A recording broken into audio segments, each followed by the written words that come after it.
السلام علیکم ناظرین، میں ہوں زید سرفراز۔ آج ہم ایک ایسی چیز پہ بات کرنے جا رہے ہیں جو آپ کی معلومات میں اضافہ بھی کرے گی اور آپ کی دلچسپی کا باعث بھی ہوگی۔ تقریباً جب سے انسان نے اس روئے زمین پہ آنکھ کھولی ہے، یا یہ کہہ لیں کہ جب سے اللہ تعالیٰ نے اس دنیا میں انسان کو بھیجا ہے، تو انسان جو ہے وہ کیونکہ تمدن اور اس طرح کی کیفیات میں رہتا ہے، شہروں میں رہتا ہے، آبادیوں میں رہتا ہے، تو ان شہروں اور آبادیوں کو چلانے کے لیے بہرحال کسی نہ کسی قانون کی ضرورت ہوتی ہے۔ تو قانون جو ہے وہ دو طرح کا ہوتا ہے۔ ایک تو وہ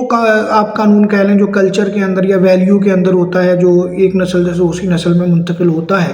اور یہ چیز جو ہے وہ کسی جبر اور پولیس فورس یا کسی طاقت کے ذریعے سے لوگوں پر امپلیمنٹ نہیں کی جا سکتی۔ یہ لوگ خود بخود کر رہے ہوتے ہیں اور ایک نسل سے دوسری نسل کی طرف منتقل ہوتے رہتے ہیں۔ دوسری چیز جو ہوتی ہے وہ یہ ہوتا ہے کہ کوئی شخص جو ہے کسی دوسرے شخص پر کوئی ظلم زیادتی کر دے، یا کچھ قانونی چیزیں ایسی بھی ہوتی ہیں جو کاروبار کے حوالے سے ہوتی ہیں، کچھ چیزیں ایسی ہوتی ہیں جو مملکت اور سلطنت کو چلانے کے لیے ضروری ہوتی ہیں، کچھ ایسی چیزیں ہوتی ہیں کہ بادشاہ یا حکمران جو ہے وہ ہر وقت ہر جگہ موجود نہیں رہ سکتا۔ تو اب یہ کیفیت ظاہر ہے پارلیمنٹ جو ہے، پارلیمنٹ اور انسٹیٹیوشنز کا دور ہے جو اس وقت ہم اس ایج میں رہ رہے ہیں، یہاں پہ گورن کرنا جو ہے وہ اتنا بڑا پرابلم نہیں رہا۔ لیکن آج سے ہزاروں سال پہلے جب جو لیجیٹیمیسی ہے یا گورننس جو ہے یا حکمرانی جو ہے وہ شخصی ہوا کرتی تھی، تو اب بادشاہ ہر جگہ تو موجود نہیں ہو سکتا تھا۔ تو بادشاہ کے کارندے، اس کی پولیس والے، اس کی فوج اور اس کے دوسرے لوگ کس طرح کام کریں گے، اس کے لیے بہرحال کسی نہ کسی ضابطہ اخلاق کی قانونی طور پہ ضرورت تھی کہ اگر وہ جو آفیسرز ہیں یا وہ لوگ جو ہیں یا جو وہ کارندے ہیں، اگر وہ کسی پہ ظلم زیادتی کرتے ہیں تو وہ کس اصول کے تحت جو ہے وہ ان کے حوالے سے کس کے سامنے درخواست دی جا سکتی ہے، کہاں پہ ان کی سنوائی سنی جائے گی۔ تو ظاہر ہے اس پہ انسان سوچتا رہا ہے، اور یہ پولیٹیکل تھیوری کا ایک اہم موضوع رہا ہے اور رہے گا۔ تو ابھی جو آرکیالوجی ہے یا جو ماہرین آثار قدیمہ ہیں، جو ہمارے پاس سب سے قدیم جو قانونی دستاویز ہے وہ ایک بادشاہ تھا بابل کا، ہمورابی۔ تو ہمورابی نے کچھ قوانین کہتے ہیں لکھوا کے ایک پتھر کی سلیٹ پہ جو ہے نا وہ ایک عبادت گاہ میں یا ایک چوک میں آپ کہہ لیں کہ وہ کندہ کیے تھے۔ ان پہ بے شمار شقیں تھیں جس میں وراثت کا قانون، عورتوں کے حقوق، بچوں کے حوالے سے، اساتذہ کی ذمہ داریاں اور تجارت، اس طرح کی 20 شقیں جو ہیں وہ ماہرین آثار قدیمہ نے وہ پڑھی ہیں، اور پڑھنے کے بعد وہ ڈاکومنٹ کی گئی ہیں۔ تو کہتے ہیں 1897 میں 1897 میں فرانس سے ایک مہم ایران کے شہر دشت سوس میں آئی تھی۔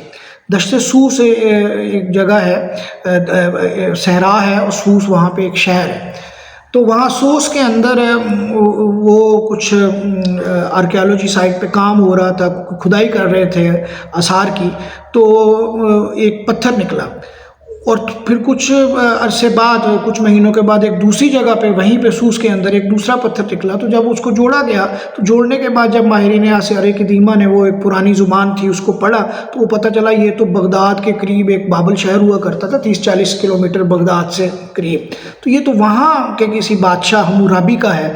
اور یہ یہاں وہاں کیسے پہنچا؟ سوس اور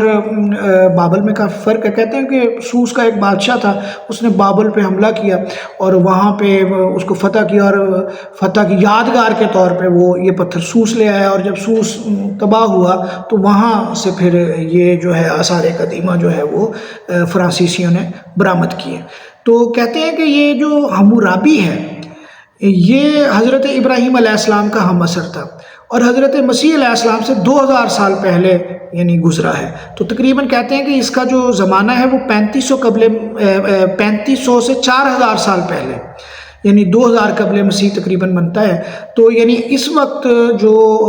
وہ پتھر ہے وہ بغداد میں بھی ہے اور فرانس کے ایک عجائب گھر میں بھی موجود ہے، اور یہ قدیم ترین قانونی دستاویز ہے جو اس وقت تک انسانوں کے پاس ہے، جس میں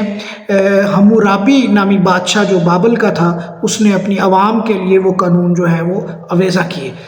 تو کہتے ہیں کہ بابل میں اس وقت جو ہے وہ سورج دیوتا کی پوجا ہوتی تھی، تو اس پتھر پہ کہتے ہیں کہ سورج دکھایا گیا ہے، اور نیچے بادشاہ کی تصویر ہے، یعنی وہ سورج سے جو ہے وہ اپنی حکمرانی کا جواز لے رہا ہے۔ تو بہت دلچسپ جو ہے وہ حمورابی کی تاریخ ہے، اس کو اگر آپ مزید پڑھنا چاہیں تو حمورابی جو ہے وہ آپ کہہ سکتے ہیں کہ پہلا بادشاہ تھا جس کا قانون جو ہے وہ دریافت ہوا ہے ایک پتھر کی سلیٹوں پہ، جو کہ بغداد میں اور فرانس کے عجائب گھروں میں محفوظ ہے۔ تو میرے چینل کو سبسکرائب کیجئے، شیئر کیجئے اور کمنٹ کیجئے۔ Thank you.